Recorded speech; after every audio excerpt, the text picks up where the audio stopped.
What's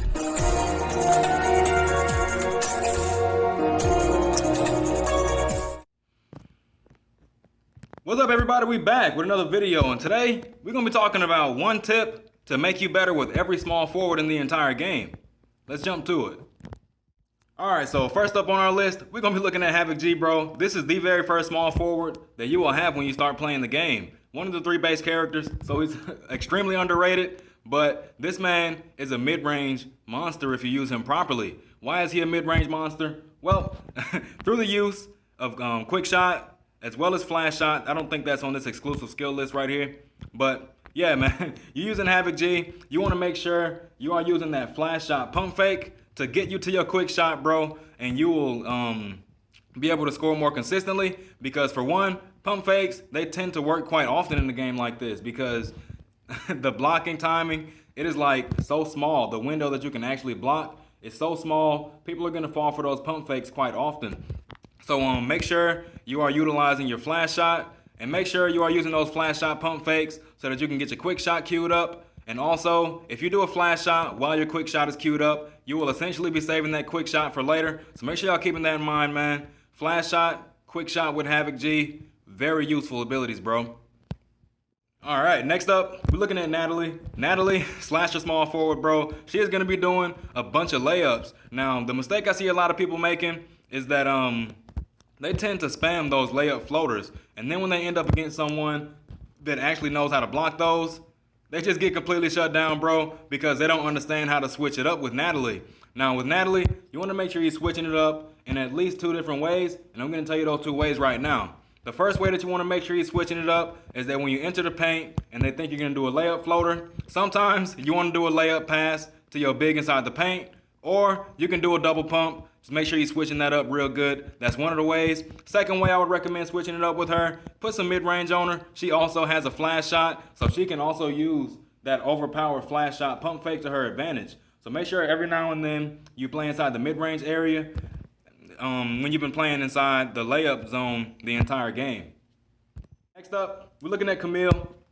Camille, he is a small forward who specializes in shooting mid-range as well as 3-pointers. He can also dunk, but not as well as he can shoot. So what you want to be doing with Camille, you want to make sure you are using a lot of pump fakes. It doesn't even have to be a flash shot pump fake, right? Because if you can trick your defender and get them stuck in that block animation, you can safely dash away and get yourself a free and easy 2 points. When you're playing Camille, you should be passing the ball a lot, bro. This man cannot dribble just like every other small forward on this game. You will be getting ripped with him if you dribble too much. So make sure you are passing the ball and you are spamming that cut dribble move as much as you can. If your cut dribble move is on cooldown and you haven't used it, well, if it's off cooldown and you haven't used it in like 5, 6, 7, 10 seconds, you are not using this man properly. You are supposed to be using that cut dribble move to try your best to get open with this man.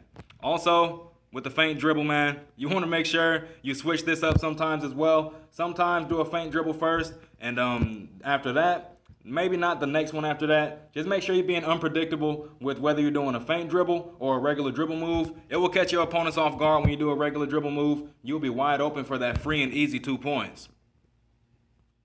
We got Julian. Julian, he is also a shooter small forward, specializes in mid-range. He can also shoot 3s, but only if he's wide open and it's off of a hop step. That's the only way he'll be consistent in making those, so make sure y'all are keeping that in mind because that hop step is going to give him 6% extra accuracy. Now, the tip I would give you with Julian is to master the use of that hop step, bro. You want to make sure you are using that hop step to put yourself in an advantage to use one of your shooting abilities, like doing a hop step to the side into a drift mid shot. If they just so happen to disturb you, it will not actually matter because you have 25% disturbance resistance, and you're also going to be getting 11% accuracy stacked on top of your shooting abilities. So after a hop step, highly recommended that you do a drift mid shot or a fadeaway, just because those abilities are shooting abilities. Also, you want to make sure you are utilizing flash shot with this man because that 10% disturbance resistance he gets for free off of his shooting mastery is actually going to come in handy, bro, especially if you have a high mid-range stat to stack on top of this. You are going to be ignoring all disturbance inside the mid-range area. So make sure y'all keeping that in mind. Flash shot also gives you 2% disturbance resistance to stack on top of this stuff. So that's going to be a total of 12% disturbance resistance on the flash shot. And also, don't forget what I said about the hop step, bro. Make abilities after a hop step.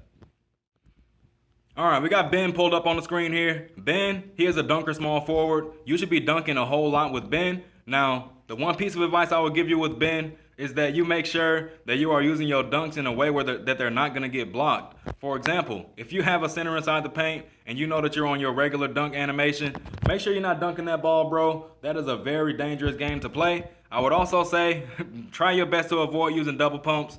This man's close shot is a very low and abysmal 36. You don't want to be doing close shots with this man, bro. That is not his job. Also, I would recommend switching it up to the mid-range every now and then. He has a base of 61. I'm not sure how much he gets from his cells, but you can check out the Ben breakdown, and those cells, max cell stats are going to be on the screen for y'all.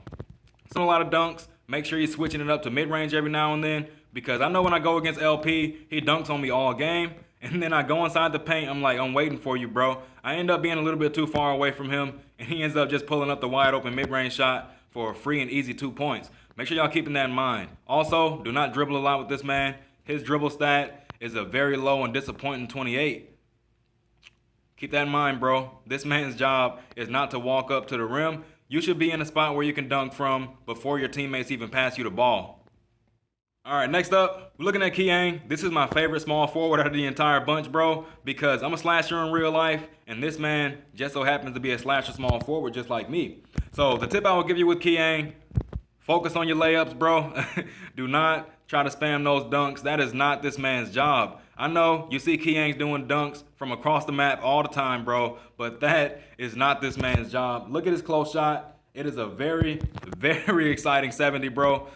Make sure you're doing layups if the big's not inside the paint, especially if the person on your team that's playing big understands that Kiang needs that center to be outside the paint for him to be most effective. I run a mid-range build on him right now on my main account because people don't really expect it. I got my close shot up to about a 95 or a 96, and I got my mid-range up to about 124, just so I could effectively switch it up every now and then. You notice in the trend with these small forwards, bro, you got to make sure you're switching it up with all of them because they are all extremely versatile with their kits. All right, last person we're looking at is Greta. Now, the tip I will give you with Greta is do not shoot randomly, bro.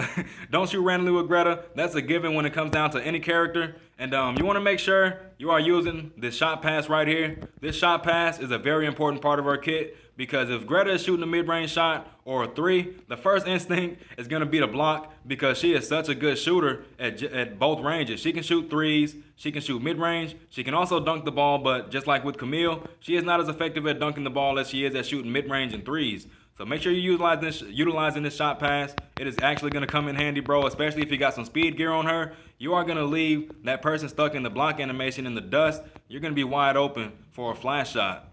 So that should just about cover all the small forwards. Just make sure y'all keeping in mind, bro, with every single small forward, you want to make sure you're switching it up. That's one rule of small forwards that people really need to understand. If you're playing Havoc G, don't just do dunks exclusively. Make sure you're playing mid-range too.